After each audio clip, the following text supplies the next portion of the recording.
radio TV phono nut here, and we have a little Sony 7-inch black and white TV, probably from about the 68 to 70 time period.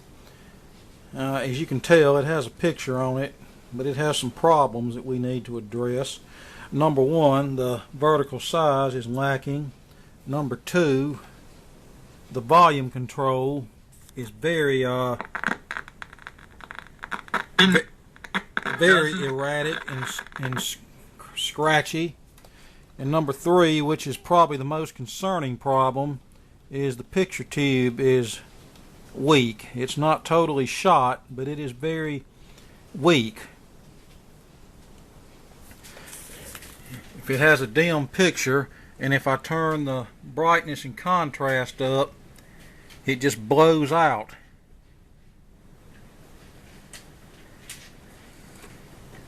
As you can see there, I mean, it gets bright, but it blows out and blooms. So that's something that's concerning to us. Put this on something where you can see that a little bit more apparent. It won't get us a copyright match.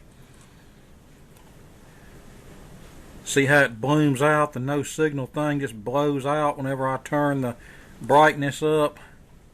That's a weak CRT.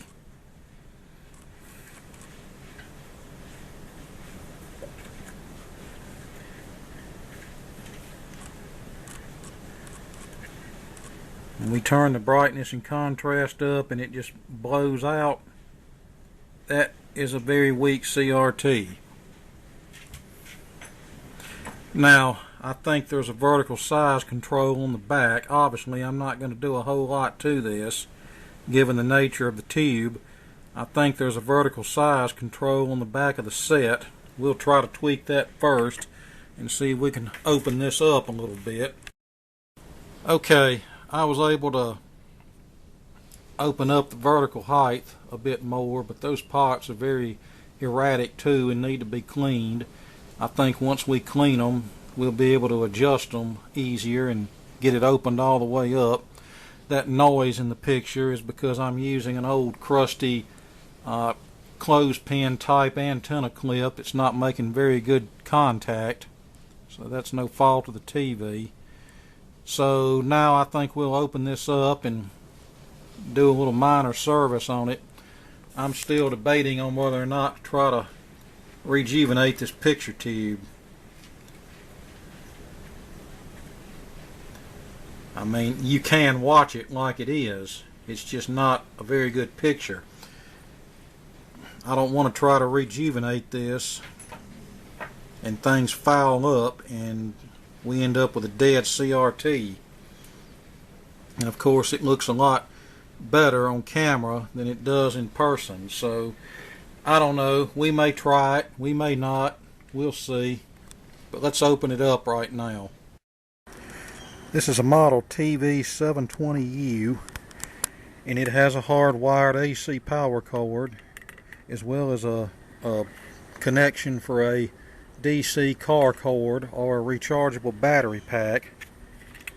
And then we have our VHF antenna here, and then our switch to select between the rod antenna and the external antenna, and then we have our UHF antenna terminals over here. These are thumb tightener type screws. You don't need a screwdriver to tighten these.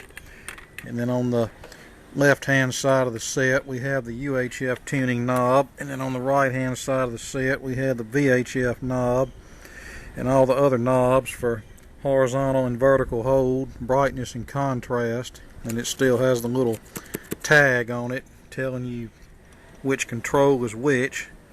The set's in relatively decent cosmetic condition.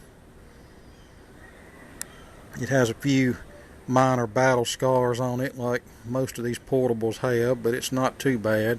Alright, let's get this thing open and see what we can do. Now here's the inside of the set. As you can tell, very packed up and crammed in here, but what you see is not all.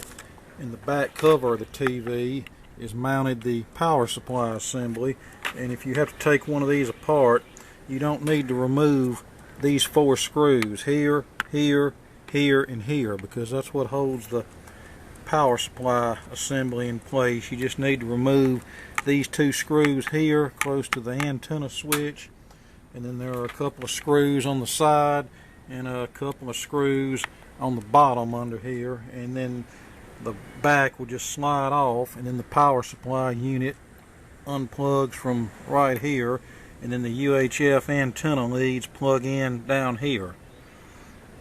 Now this is a fully solid state set.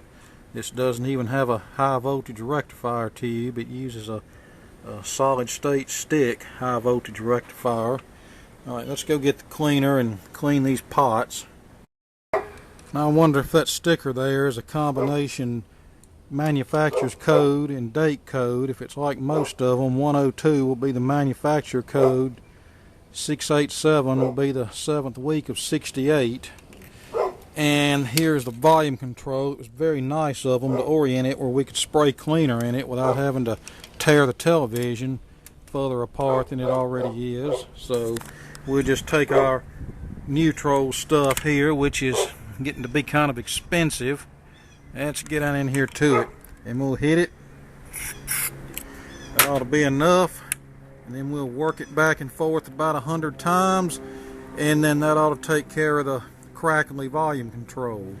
And then we'll do the same thing to the pots on the rear of the set, making note of the approximate position of said pots before we go messing with them. Looking at this power supply, it has a selenium rectifier on it, and we've cleaned all the controls in the tuner. These 2 controls here were a little bit tricky to clean, but the rest of them were easy to access.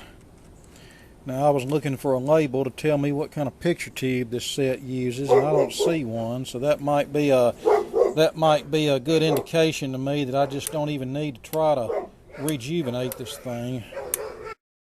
Well, as luck would have it, I found a free service manual online in PDF format, and this uses a 190 AB4 CRT. So we'll look it up and see if it's in our book, and then we'll see if we have the socket to test it. Alright, come on, focus.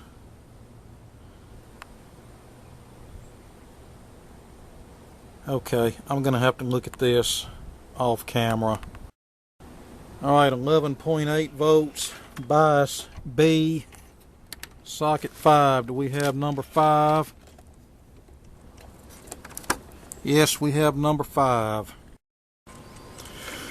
Alright, I've got it set actually at 11.5. Alright, HK shorts, good. G1 shorts, good. Let's set our cutoff, which probably won't even set.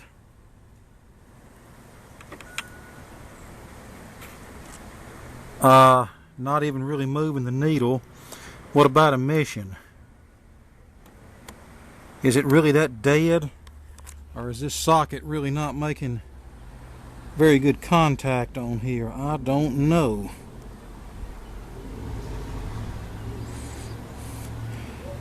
This doesn't look like we're doing anything.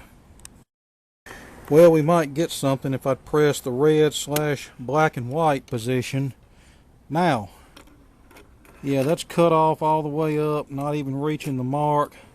Emission, very, very, very, very weak. Now, I'm going to try something. I might regret doing this, but I'm going to do this on the auto restore. That's supposed to be the least invasive method, as opposed to just setting it to Rejuve 1 or Rejuve 2. And we'll see what happens. But before we do this, I need to say a word or two about rejuvenating a CRT. Number one, if it's watchable, you should probably just leave it alone, and I should probably just stop right now and take my own advice. Number two, if it works, it's only going to be a temporary fix. How temporary?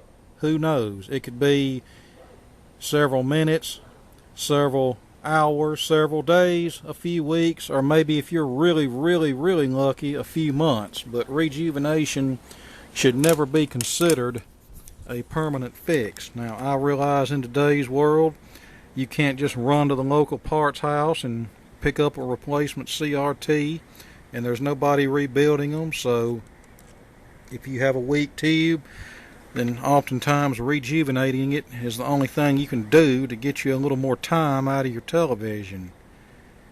But even back in the heyday of TV repair, rejuvenation was not meant to be a permanent fix. It was meant to shut the customer up and keep them happy until they could either get their money together to buy a new TV or give the shop time to wait on a new CRT to come in.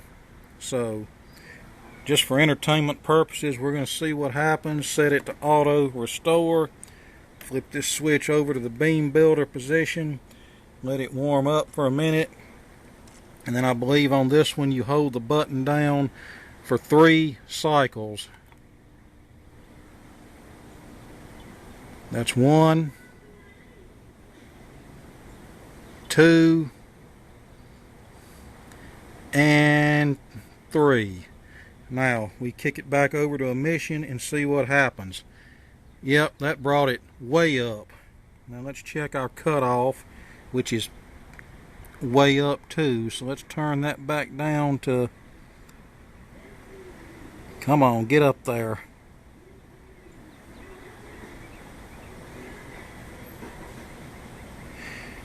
Okay, now read emission. Oh yeah, that's very good. Now how long will it stay there? I don't know. Now let's run a life test. Now when I depress this button, what that's going to do is reduce the filament voltage, and if the pointer stays up or is very slow to fall down, then it should last a little while. If it plummets, then it probably hasn't got a lot of time left. So I'm pushing the button now.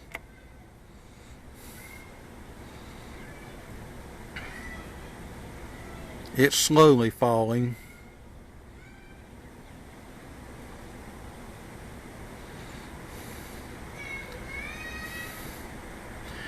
And it's still remaining in the good, so I'll release the button and we'll see what happens. Now, it's been my experience these little small neck black and white tubes are the ones that are the most likely to blow up during a rejuvenation attempt, and they're also the least likely to hold up any amount of time, but sometimes they'll fool you.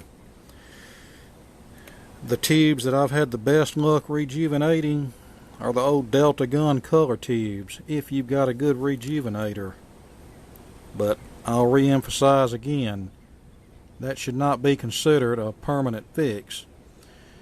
I remember years ago a TV repairman telling me about some crooks that would blow through town about once a year, and he said what they'd do, they'd go to all these TV shops and buy up a bunch of the junk TVs that they were going to get rid of, and he said a lot of them had bad picture tubes and stuff like that, and he said what they'd do is they'd rejuvenate the tube and or slap a brightener on it just to get the set working long enough to sell it to somebody, and then they'd set up shop at some hotel parking lot or whatever and then sell these TVs to people and then get out of town, and then when the TV crapped out in 2 or 3 days, then of course there was nobody for the buyer to go back on because they were long gone.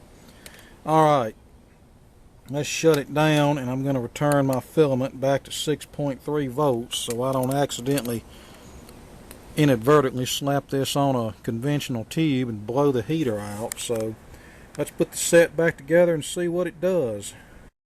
Now on these later Syncor rejuvenators, which I think this one's probably from the late 70s, early 80s maybe, on the restore cycle, the auto cycle, the machine does it automatically, and then on manual 1 and manual 2 you control the timing. But I think what that does is they raise the filament voltage, and then they run a bunch of current through the cathode to boil the gunk off of the cathode, exposing more emitting material. And then on rejuvenate, We have Rejuvenate 1, Rejuvenate 2, and remove G1 shorts. And all that does is dump a charged capacitor between cathode and G1 to blow the crud off of the cathode, and that's the riskier method. We don't use that method unless we have to. And we're back together, and I'll just go ahead and tell you, I'm not planning on selling this, but if I were to put it up for sale, I would mention in the ad that the CRT had been rejuvenated and that there's no guarantee as to how long it's going to last. Now, yes, it passes the life test, but it could last 5 minutes, 5 hours, 5 days, 5 weeks, 5 months, or 5 years, depending on a lot of different variables. But I would not try to list this for sale and make out like that it's got a like new testing CRT in it that's never been rejuvenated. And if you sell a vintage TV that you've rejuvenated the tube in, I would advise you to do the same thing. Let the buyer know, and because if you don't, then that would tell me you're a bit shady. Now let's turn it on and see what we get. Well, the audio's better, at least it comes in now.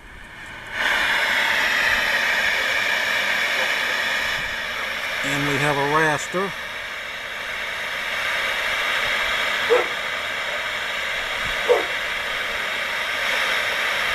That must be our vertical hold.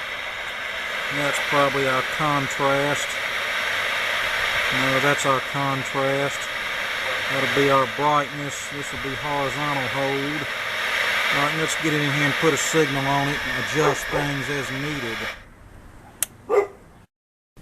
Hey, you remember these, what we called clothespin connectors, where you could just quickly connect your antenna or cable to a 300 ohm twin lead? Well, this one's a little old and the connections are a bit oxidized on it, and they don't make contact like they used to. That's why we have noise in the picture.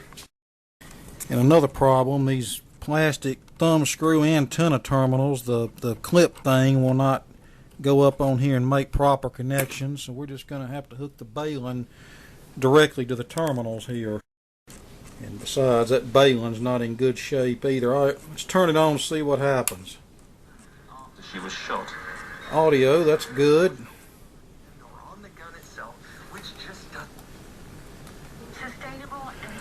Alright, let's adjust our vertical hold.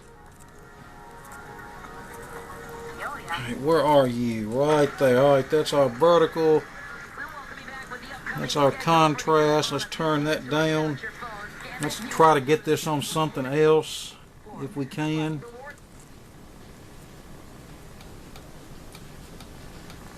Find something that's not copyrighted. Yeah, that's going to have audio that's copyrighted, but not video. Alright. That's just a public broadcasting channel that runs the audio from public radio and gives you the channel lineup for the state of Mississippi. Alright, that's too much contrast. Yeah, probably about right there. And then we need to adjust our height and linearity a bit. Never. The back shots are so wide. Ooh. I could work out, I could run, I could dance. Do it, baby, do it. Supportive, and I will say again and again and again and again. Shop bras and more at honeylove.com. Okay, I'll get right on that. Hey, I'm Brady Jenner. Hazards will be possible. Yeah, we've been running for a couple of hours now with no problems. I adjusted the height and linearity. It's not perfect, but it looks pretty good. And I think the yoke is a little crooked, but I'm not going to go back in it. It's not that bad. Now, I'm sure there are some capacitors that need to be replaced, especially in the vertical circuit. And that particular circuit is most sensitive to parts that are just slightly out of tolerance, but given that it would be a major undertaking to tear this thing down to replace those capacitors, and given the state of the CRT, I'm just not gonna do all that right now. Although I guess I could have just taken it apart and replaced all of the capacitors on the chassis and then that would have magically corrected the weak CRT condition. And of course, you know I'm being sarcastic there, but it's working pretty good for what it is. I need to take this anti-glare screen off and clean it. I think there's some crud on the back side of it. Now when we turn the horizontal hold control, it affects the horizontal position of the picture, but it does not lose horizontal lock, which means that our horizontal frequency control on the back of the set is set close enough. Now, as far as a crooked deflection yoke, I think the worst one I ever saw was back around probably the mid-90s when my dad was staying in the hospital and they had 20-inch Magnavox sets in the patient rooms. I think they were installed in about 88, and the TVs before that were mid-70s 19-inch Sylvanias with the motorized tuner that was activated by a pillow speaker remote by the bed. But anyway, the Magnavox sets, I don't think they had anybody actually repairing those sets. If something needed to be done to it, someone in maintenance worked on them. And the reason I know this is because the guy at the local parts house told me that they kept the CRTs in stock for those sets and that they were changing them out themselves at the hospital. I think the part number was A51JAR96X, if I remember right. The reason I know, because I came into possession of one of those TVs with a bad tuner and I junked it because it wasn't worth putting a tuner in. And this was about the time when CRT TVs were starting to not be worth anything. But anyway, I think that set in my dad's room with the crooked yoke and the jacked up convergence and the jacked up purity was one that they had probably swapped out the CRT in, but they didn't know how to perform the actual setup procedure.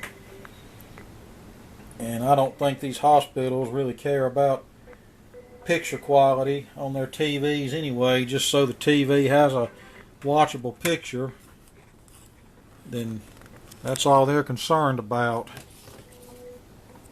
I wished I could find one of those old Sylvania hospital sets with the mechanical tuner, or even one of the old Zenith or RCAs, but I'm afraid most of those are probably gone by now.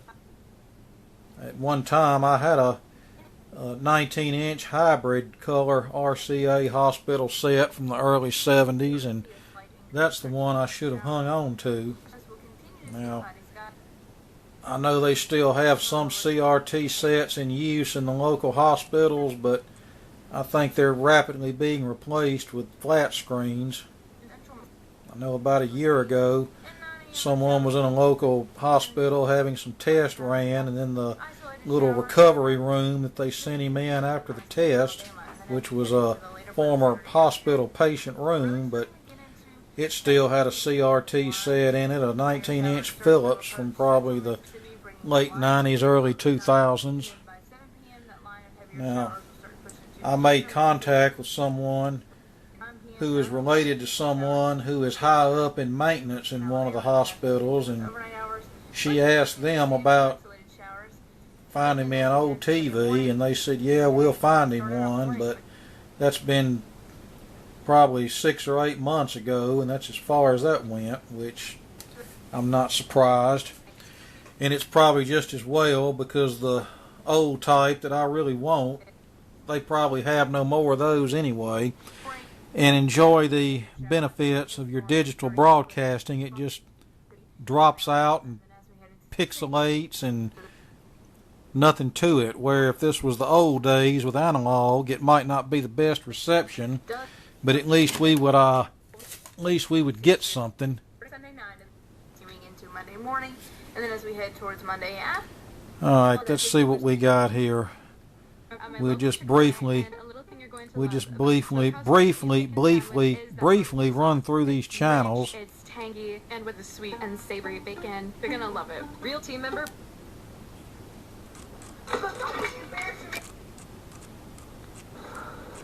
Check this out. Or splat business. Archie Bunker. It's the bunkers. Make like there's nobody home. The day where Earthwood, knowing full well they would die.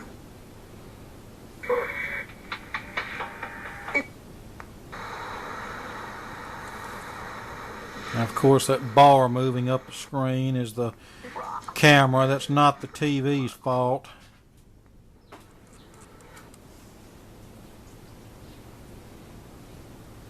In 34, that's a religious station that's out of town that sometimes I can get it, sometimes I can't. If I had an outdoor antenna, I could probably get it all the time, as well as a few others, but what's the point? There's probably not going to be much on any of them that I want to see.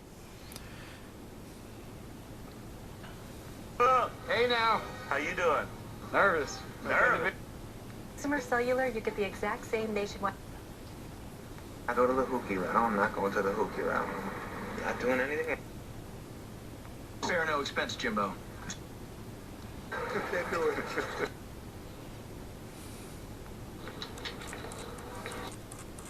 Tonight at 9 on MPB. Slide only one. Patio to my friends at.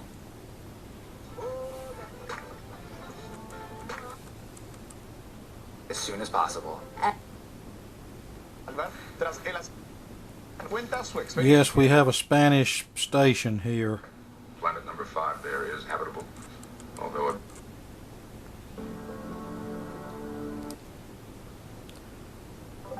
Alright, we're back around to that local weather thing.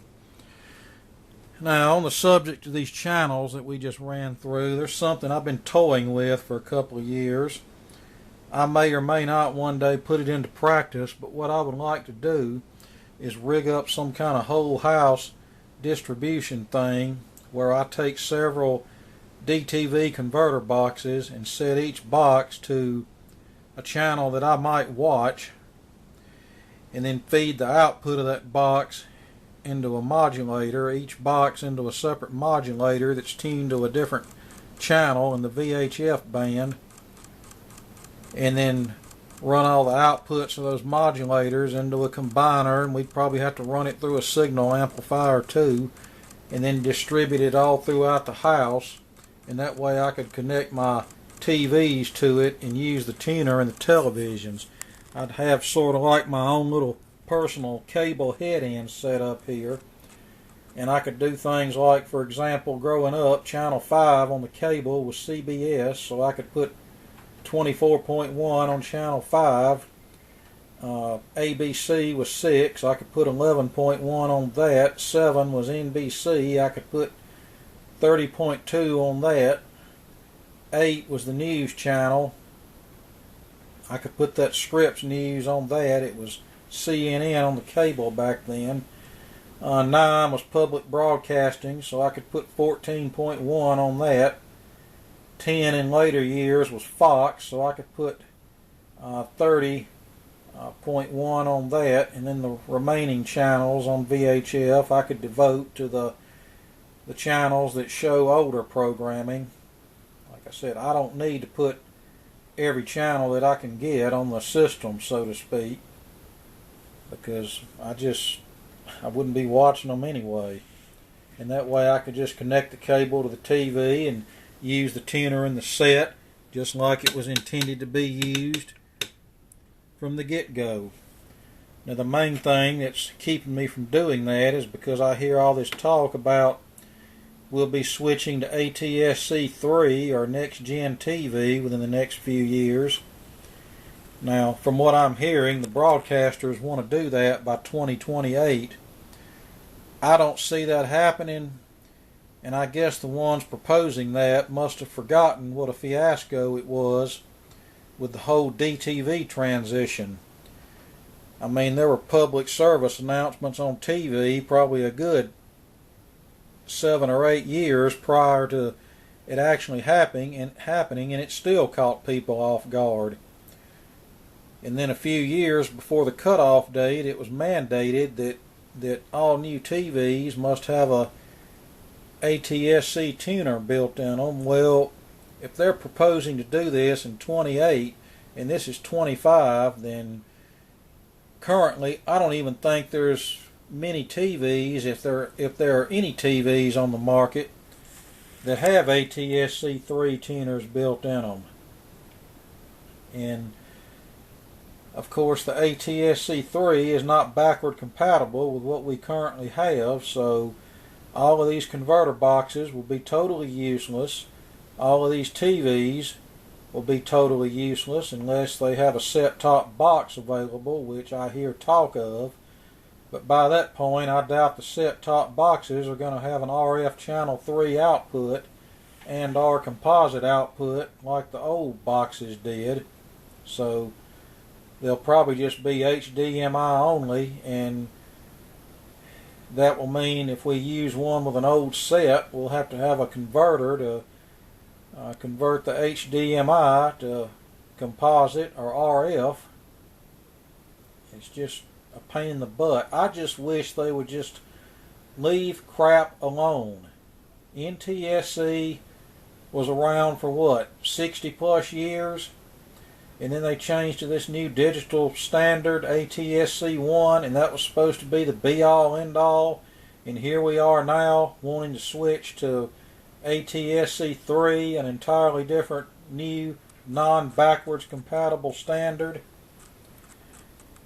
And the thing about the new standard, that will allow TV stations to encrypt their signals if they choose to do so, and the only way you'll be able to watch them is to pay for it.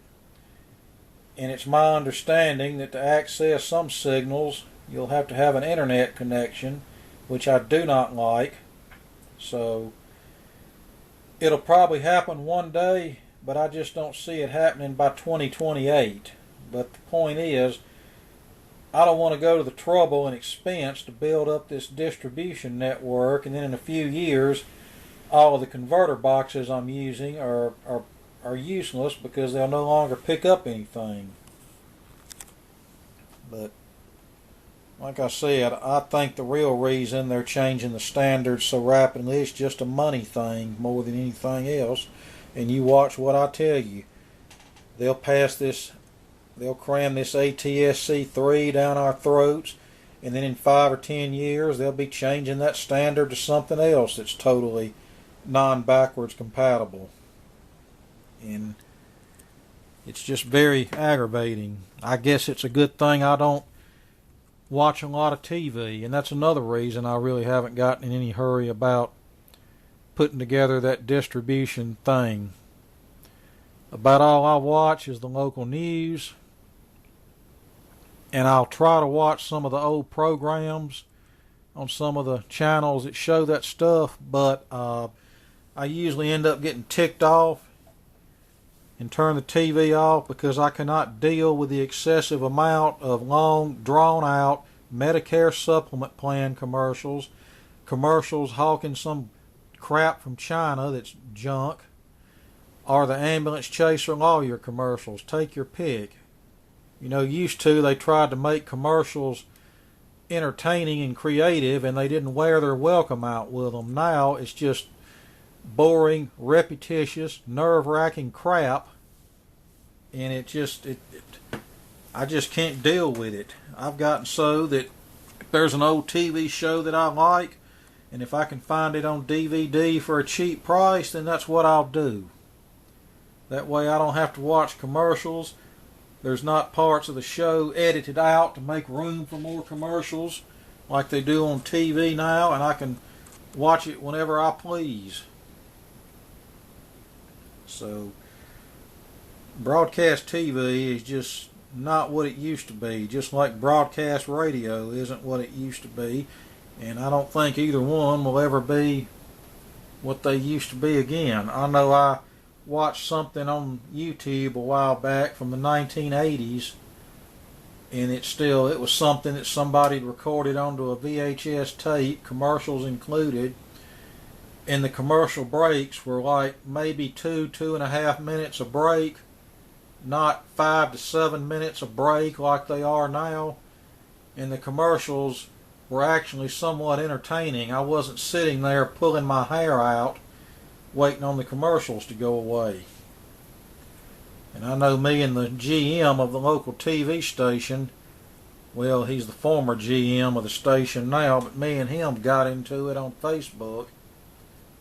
He was like, yeah, all you people want this free over-the-air TV, but what y'all don't seem to understand is it cost us exponentially more money to broadcast the material than what it did 30 years ago, so that's the reason we have more commercials now, so shut up and deal with it.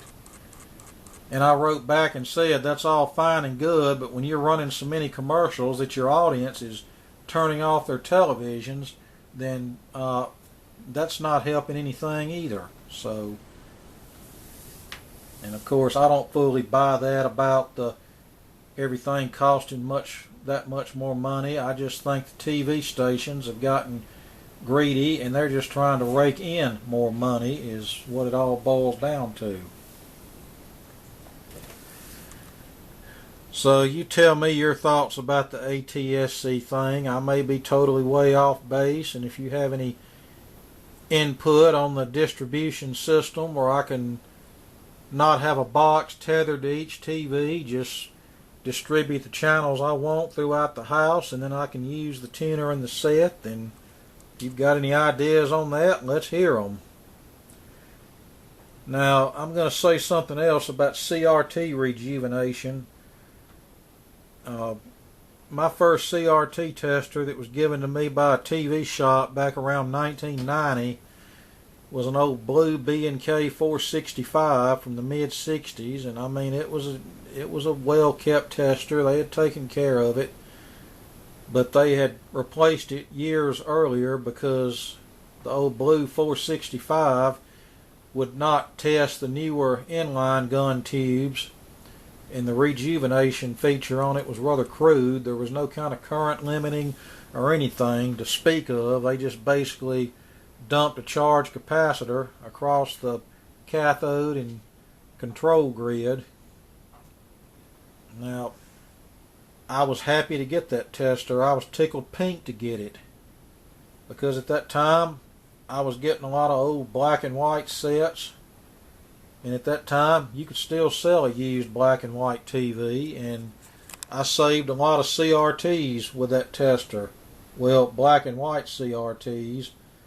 I didn't have that much luck boosting color tubes with it.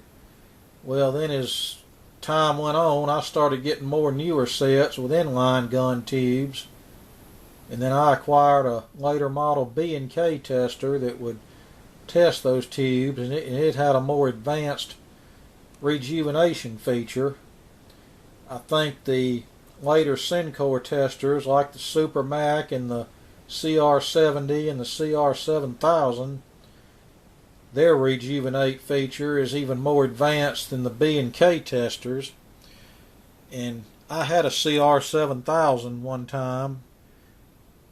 Well built machine, worked well, but the setup procedure took longer than it did with the older testers, because on the CR70, did I say 70 or 7000? I meant 70, whatever I said, but the setup procedure on the 70 was more complex, because the 70 was set up to use just a handful of socket adapters, and they used a switching arrangement to switch in the adapter for whatever kind of tube you were testing, whereas the older Syncor and B&K models, they had a whole box full of adapters, one for each tube type configuration. So that's what complicated things. But with the old testers like the Super Mac and the B&K 460, 467, 470, 480, etc., the setup procedure wasn't as complicated.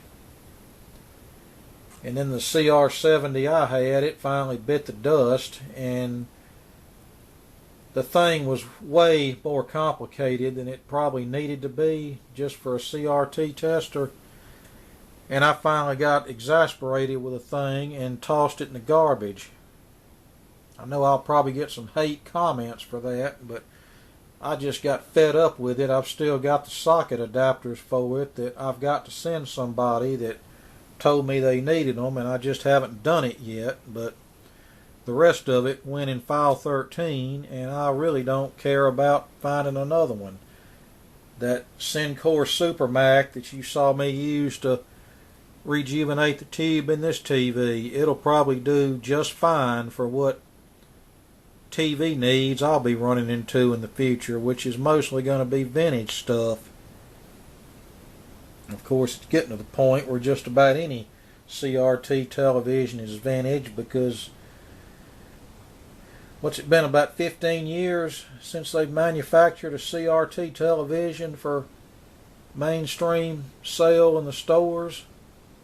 I'm thinking about the newest one I've seen is about 2009, so yeah, 15, 16 years. So yeah, even the latest CRT TV is starting to get some age on it now. But anyway, enough rambling on. At least we got the repair part of this out of the way, quick and simple. All the rambling took a lot longer, but I hope you got something out of all of this. And if the CRT had been nice and strong from the get-go, I might have considered going further with this as far as changing a few capacitors and that sort of thing. But given the labor involved in doing so, and given that this is a rejuvenated tube, even though it passed the life test, I just don't want to do all that, and this is not something I'm going to be using on a regular basis. So it's resurrected, it's got a pretty good picture, and we're gonna just call it a day at that. So there you go.